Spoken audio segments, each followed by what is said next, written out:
Hello, friends. Welcome to the Eduis Tech channel, where learning is fun and easy. नमस्कार दोस्तों, चलिए आज समझते हैं फ्यूचर परफेक्ट टेंस को। पता है, ये एक कमाल का टूल है।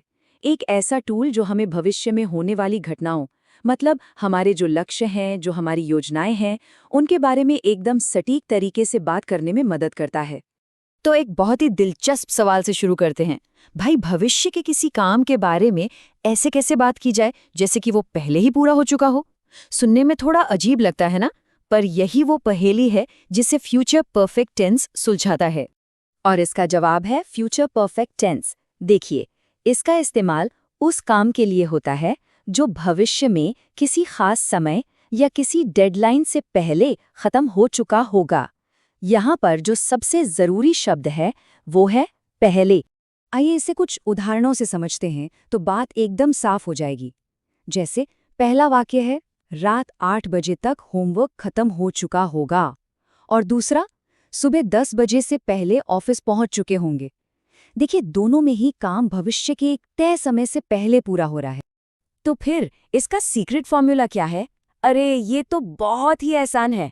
सबसे पहले आता है सब्जेक्ट, उसके ठीक बाद विल हैव, और फिर वर्ब का तीसरा फॉर्म जिसे हम पास्ट पार्टिसिपल या V3 भी कहते हैं। बस इतना ही। अब जरा इस टेबल पर एक नजर डालिए, ये फॉर्मूला और भी साफ हो जाएगा। ध्यान से देखिए, सब्जेक्ट चाहे मैं हूं, वे हूं या उसने, हेल्पिंग वर्ब हमेशा विल हैव ही रहता है। उसके बाद वर्ब का V3 फॉर्म और फिर ऑब्जेक्ट। देखा, बिल्कुल सिंपल। और यही तो है इसका गोल्डन रूल। सबसे बढ़िया बात, सब्जेक्ट के बारे में तो सोचना ही नहीं है। सब्जेक्ट चाहे आई हो, ही हो, शी हो, दे हो, कोई भी हो, सबके साथ विल हैव ही लगेगा। इसी वजह से ये टेंस इतना आसान हो जाता है। ठीक है, तो अब जब फॉर्मूला पता चल गया है तो चलिए देखते हैं कि इसका इस्तेमाल करके अलग अलग तरह के वाक्य, मतलब पॉजिटिव, नेगेटिव और सवाल कैसे बनाए जा सकते हैं। अच्छा, पॉजिटिव से नेगेटिव बनाना तो बच्चों का खेल है। शी विल हैव कुक्ड बन जाता है she will not have cooked. बस विल और हैव के बीच में नॉट लगा देना है, हो गया नेगेटिव। और सवाल बनाना, अरे वो तो इससे भी आसान है। बस विल को उठाकर सब्जेक्ट से पहले रख दीजिए। तो ही विल हैव कॉल्ड का सवाल क्या बनेगा? Will he have called. है ना एकदम सरल। अब अगर एक नेगेटिव सवाल पूछना हो, जैसे कि क्या वे फॉर्म जमा नहीं कर चुके होंगे, तो इसके दो तरीके हैं। या तो वोंट से वाक्य शुरू कर सकते हैं, जो कि विल नॉट का शॉर्ट फॉर्म है, या फिर विल के बाद सब्जेक्ट और फिर नॉट हैव लगा सकते हैं। चलिए अब जरा इसके प्रैक्टिकल इस्तेमाल की बात करते हैं। हम कुछ ऐसे कीवर्ड्स को देखेंगे जो इस टेंस की तरफ इशारा करते हैं, और हाँ, उन आम गलतियों से भी बचेंगे जो अक्सर लोग कर बैठते हैं। देखिए, जब भी बाय, बिफोर या विदिन जैसे समय बताने वाले शब्द दिखें, जैसे कल तक या शाम से पहले, तो फौरन समझ जाना चाहिए कि यहाँ फ्यूचर परफेक्ट टेंस इस्तेमाल हो सकता है।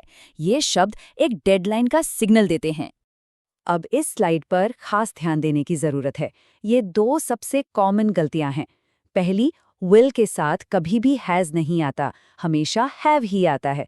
और दूसरी, विल हैव के बाद हमेशा वर्ब का तीसरा फॉर्म यानी V3 ही इस्तेमाल होता है, फिनिश नहीं, फिनिश्ड।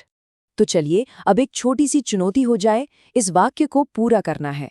रात 9 बजे तक मैं अपना होमवर्क डैश। सोचिए जरा, क्या होगा सही जवाब? हाँ, बिल्कुल सही, विल हैव फिनिश्ड। तो इस पूरी चर्चा से 3 मुख्य बातें हैं जो हमें याद रखनी हैं। पहली, इसका इस्तेमाल भविष्य के एक पॉइंट से पहले पूरे हो चुके कामों के लिए होता है। दूसरी, इसका फॉर्मूला हमेशा subject plus will have plus V3 रहता है।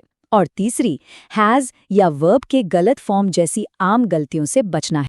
और आखिर में इस विचार के साथ इस चर्चा को समाप्त करते हैं।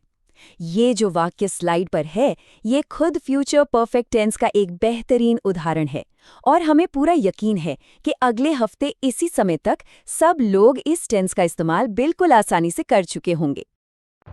That's all for today. If you like this video, like, share, subscribe to Eduis Tech channel. See you in the next video.